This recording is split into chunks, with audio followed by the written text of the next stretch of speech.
जरूर एकमेकांचे मतभेद असतात, पार्टी असतात, पक्ष असतात, एकमेकांच्या विरोधात उभा राहतो, पण एवढी निवड सोडू नका की दुसऱ्यानं केलेल्या कामात जाऊन आपण नाचावं आणि त्याचे बोर्ड लावावे. कुणाची काय तक्रार विशाल त्याला खासदार झालाय तुम्ही. गडकरी साहेबांचे, संजय पाटलांचे संबंध कारण पुणे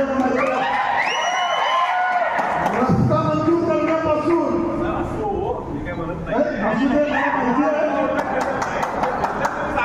सांगितलं ते चप्पूगिरी रस्त्यावर धंदा बंद करा,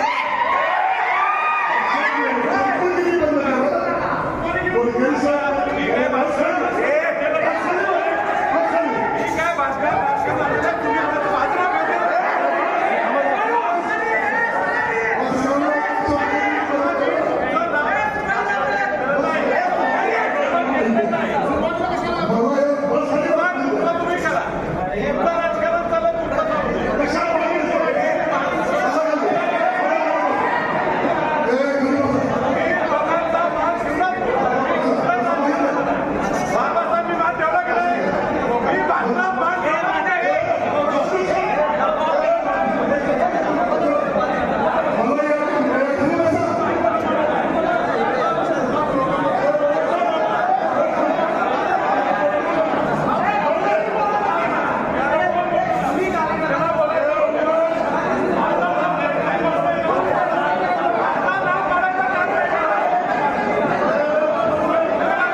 नगरपालिकेच्या कार्यक्रमाच्या मध्ये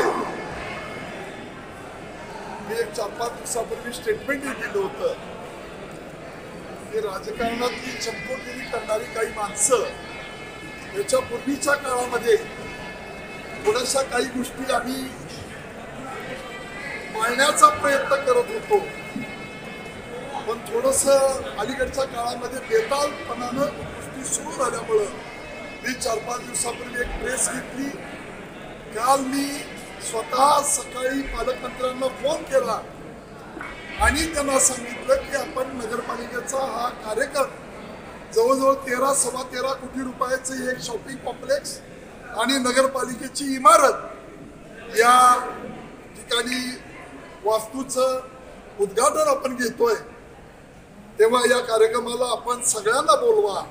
हा पक्षीय स्वरूप न देता पदाधिकारी असतील, खासदार असतील, आमदार असतील, या मंडळींना बोलवा असं मी स्वतः चीफ ऑफिसरना निरोप दिला आणि हा कार्यक्रम आयोजित केला. पण इथं येऊन सुद्धा पुन्हा त्यांच्या त्या नौटंकी सुरू झाली.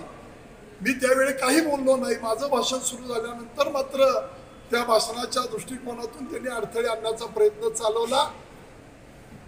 जशास तसं वागण्याची भूमिका ही आम्ही आता पुन्हा घेतलेली आहे, हे या निमित्तानं सांगतो.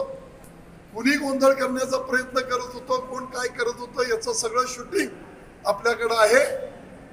या गोष्टीची वस्तुस्थिती आपण सगळी पाहिलेली आहे, तेव्हा या निमित्तानं माझं मी हे स्पष्टीकरण देतो. एबीपी माझा, उघडा डोळे बघा नीट.